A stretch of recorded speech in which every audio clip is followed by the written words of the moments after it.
welcome to a rather abrupt episode of Natty News Daily. We agreed to every Friday, but here we are 2 days later doing another one. But it's for a good reason because for those of you that follow natural bodybuilding, maybe follow the Natty News Instagram page, you would have saw that there is now the WNBF UK.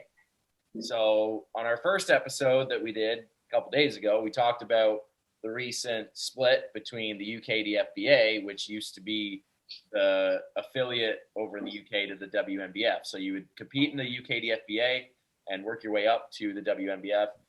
They split, joined the INBA, and now just today, I believe, is when it was posted that there is now the WNBF UK. So basically, the answer to the split is now kind of been put out there that they have a new, I guess, affiliation. Is that the right way to put it? I guess that's how I would put it. Yeah. Or a new feeder, Yeah, because we have the WNBF Canada, there's WNBF Greece, Germany, China. So now there is the WNBF UK. And what's cool is it's run by Andrew Chappell, fueled by Scott's Oats on Instagram. And he's, been to worlds and stuff like that. He's got a very impressive physique. So for him to kind of lead the charge, I think is pretty interesting too. So what were your guys' initial reactions when we saw that? I think it was kind of inevitable. I mean, the UK has a legit bodybuilding scene in general, and obviously, if the WNBF isn't paired up with the UK DFBA, then they're gonna want a piece of that. I mean, my biggest question is, the UK DFBA carries a lot of weight, and a lot of the guys like competing in that organization over there. I think it's probably the most popular organization there. Can the WNBF, be a quote unquote competitive, not that it's entirely that way, but a competitive organization? And can they, get shows set up, get promoters out there? There's a lot of stuff like that. Will some people jump over from the UK DFBA to promote WNBF shows? I don't know. Or is it but yeah. So I think my initial response with the first announcement was, it put the ball in the WNBF's court, see how they would respond.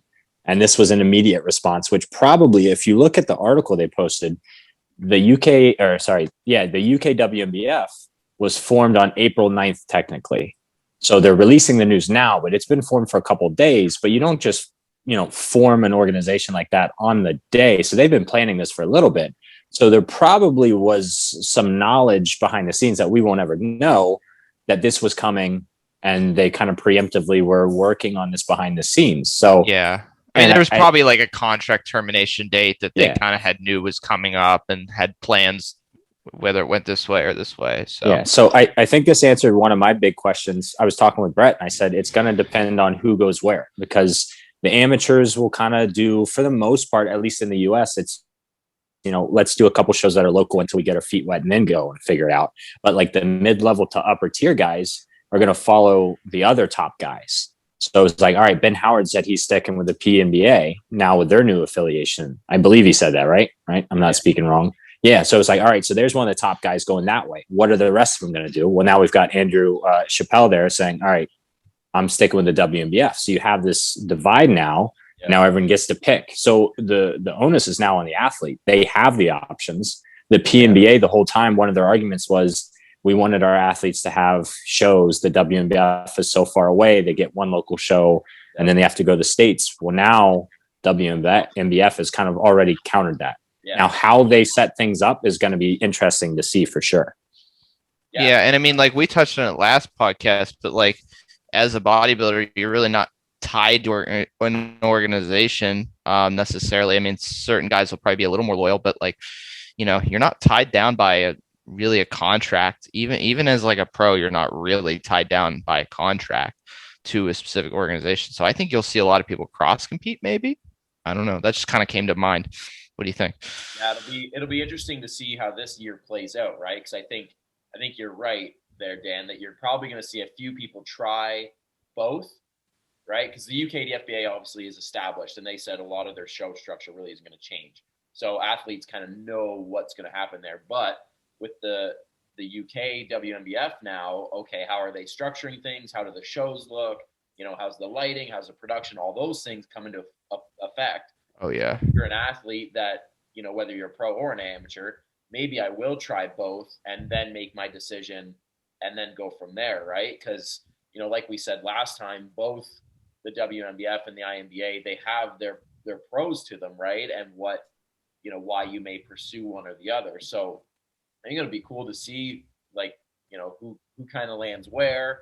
I know Steve Hall shared a thing about it that he was pretty excited about that. So, there's a few other names that I'm sure the three of us that follow that are maybe leaning towards sticking with the WNBF and not going the other way. Because for a little bit there, it seemed like there wasn't really another option, right? If you're over in the UK, then you kind of have to follow now that stream unless you commit to traveling, abroad or whatever, right? But, like James said, they kind of just answered right back, well, if you guys want options to compete, well, here you go. Mm-hmm. And I think their scene is very different from the States too. So one of our critiques that we've talked about within our group in the States is that it gets a little watered down because there's so many organizations and there's so many shows, where they were the exact opposite. There was like no shows. Everyone was at these 3 or 4 qualifiers, and that was it. So now they have now they have the 2 organizations. So they do have some competition just between those 2, which is going to force each one of them to innovate and, make each other step their games up to try and get these athletes, which I think will be good for the sport in general, at least in that scene. I'd like to see a little less of that in the States, but that's a whole different argument. Yep. Is there anything you think that,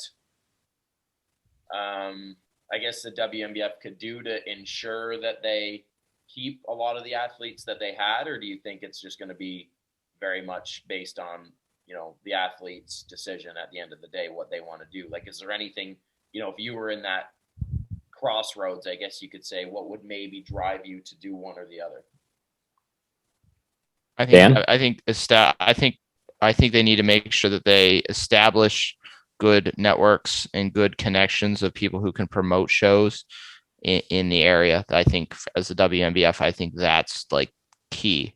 Like whether that be, keeping on board some of the people that were with, UK DFBA and promoting their own show and might want to jump ship, or establishing new connections or people that they know over there, or linking up with, athletes that are interested in promoting shows. I think that's the biggest thing, because like in essence, they kind of have to take things kind of off the ground, the WNBF.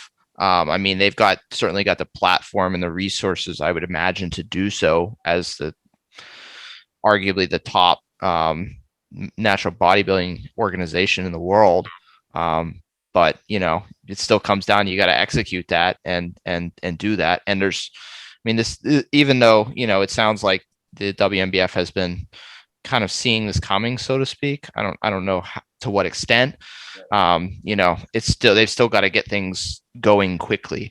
They've got to get shows on the calendar and all that sort of stuff, get promoters lined up, get venues lined up, all that stuff. And then I don't know what the COVID thing, who the hell knows with that too.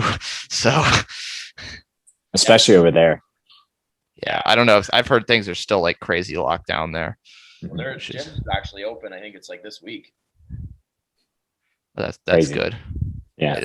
I think, in my opinion, I would love to see the WNBF step up their social media presence and just their marketing to the younger populations in general. Because I've talked to some like debut people and they're like, what's the WNBF? I've heard of the OCB, I've heard of the INBA, because their social media presence is everywhere. Like they've got their top guys, posting and reposting and sharing, and they're running ads and they're commenting in people's boxes and stuff. Like WNBF kind of, they share show posters, but that's about it. And I agree with that. You need to, you kind of need to be like almost like a household name, like among like, competitors and non-competitors alike, or like just people that are interested in bodybuilding and natural bodybuilding. Like the IFBB has kind of a hold on the tested side, but I think you need to kind of make it a name, because I mean, even people that are like, oh, I want to compete now, are like, what organization should I compete in? They don't even know. Like, it's like at least having some semblance. Oh, I've heard of the WNBF. Like most of them haven't even heard of it when they're asking that question. Where should I compete? So now, I will say I do think it's a generational thing. I think some of the older generations, like they've grown up with the WNBF, like that was one of their tried and true. Like it has the legacy there. oh But yeah, at a certain point, like that's not enough anymore. Those generations are competing less and less, or less newer individuals coming in from that generation. So you definitely gotta step it up and get some of the younger kids coming in. for sure. And I think it's a lot of like people that are really into the niche know the WNBF and know it's legit, but it's like you kind of got to expand the niche a little bit. Like even people just into bodybuilding in general. For most people, especially up here in Canada, it's the IFBB, thus the CPA or nothing, right? Like yeah, around these parts, I remember when I went down to the States to compete in the IMBF to test the waters down there, no one knew what the hell I was doing. They're like, "Oh, you're doing NPC." I'm like, "No." They're like, "Well, what else is there?" Like very much up here, especially, it's very not well known, right? And even beyond that, no one knows what the OCB is. No one knows what the IPE is. IMBA. It's very a stranglehold that the IFBB has on, the bodybuilding community, I guess, here in Canada. And I can imagine that would definitely trickle to other areas of the world as well, where if you aren't, like Dan said, if you're not kind of in the niche of natural bodybuilding, especially, you're just a bodybuilding fan or a bodybuilder, you just only assume the IFBB because of, the athletes and the name, and, that's what Arnold did, and that's what Phil Heath does. Like, those names, where, one thing that I've noticed when I share a lot of the Natty News page stuff on my page, more often than not, I get comments of like, "Oh, who is that?" And it's, us, it's Brian Whitaker or it's Alberto Nunez or whatever. For us, it's a no-brainer. But even people that, locally, for example, that are into bodybuilding, they don't know. Or I'll share a poster from a WNBF show or an OCB show, and they're like, "Oh, what is that?" No one has an idea, right? So it's you touched on the marketing and all that kind of stuff, and broadening the awareness of not only those divisions and those organizations, but the sport as a whole. Oh yeah. I think over time we'll just for sure. grow. Yeah, I know. I mean, it seems like it's more prevalent in Canada, but I know guys that are competing drug free and still competing NPC. Either that's through NPC untested shows or some of their natural shows, and it's like I don't know. It's like I think there's better avenues. Personally, I mean, I've heard rumors about some of the stringency of the quote unquote natural organization or the natural competitions in the NPC, and I know I've heard of people circumventing those regulations, which at that point I don't know why you don't just compete untested, like but I've heard things, so, and not to say that everyone does, but it I don't know. I like upholding a standard. If there's rules, you play by the rules. I guess any closing thoughts to shut her down for this video? Is there anything you think that we're gonna see? Is there anything you expect? Any names that you expect to follow suit with the new updates? I'm assuming AJ will stay UK DFBA. Did he announce that? Not yet. So because I think he has his PNBA Pro card, right? Right. That's right. So I'd imagine he would stick with it, which he a lot. He has obviously a big following in the UK. Yeah. So that's one that's interesting the ship to me. A little bit.